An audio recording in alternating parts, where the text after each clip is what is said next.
Hi guys, and welcome to today's video. We'll be looking at long addition. This is going to be the first of two parts of the video. The first part, we're looking at long addition with no regrouping, and the second time we're going to be looking at long addition with regrouping.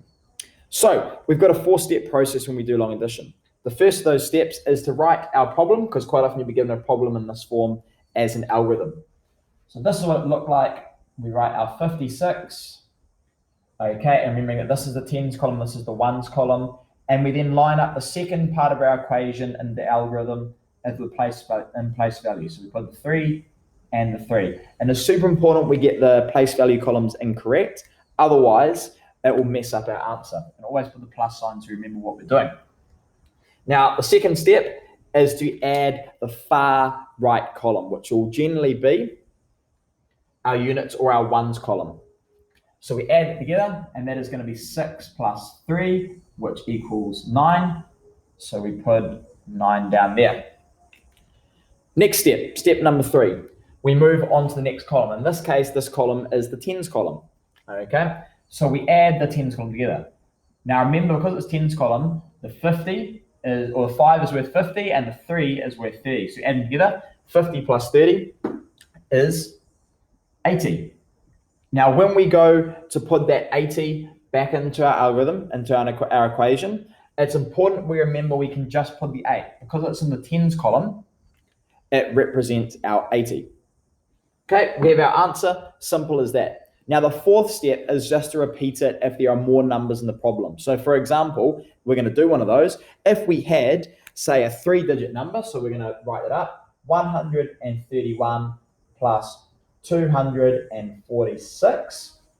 Okay, we're going to see what happens when we've got some more numbers in the equation. So same deal, we write it in our algorithm. We make sure we line up place value columns correctly. So 131. Okay, 6 is the 1, 4 is the 10, 2 is the 100, all lined up perfectly. Okay, now we do our second step, which is to add the far right column, our units, our ones column. So 1 plus 6 equals 7.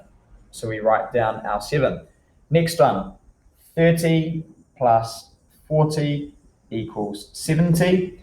So we just write the 7 down, because remember, it is in the tens column, and that is saying that it is 77, but we only need to write the 7. We don't need to write the extra 0, otherwise it make it 707, which is not correct. And the last one, 100 plus 200, which equals 300.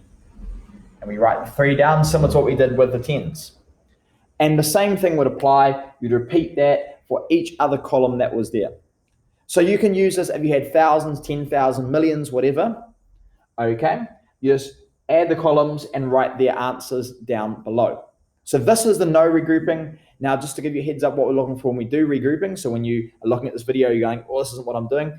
Regrouping is when the numbers that we're adding together make more than 10. And so we cannot write the 10 down, so it's going to involve doing some other things. So thank you for watching long addition with no regrouping. Tune back into the next one where we're going to look at long addition with regrouping.